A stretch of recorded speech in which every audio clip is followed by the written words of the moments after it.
بسم الله الرحمن الرحيم.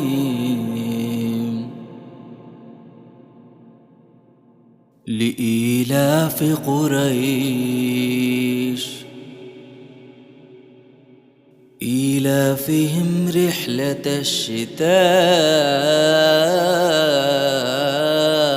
والصيف فليعبدوا رب هذا البيت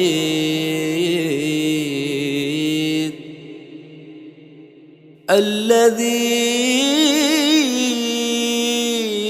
أطعمهم من جوع وآمنهم من خوف.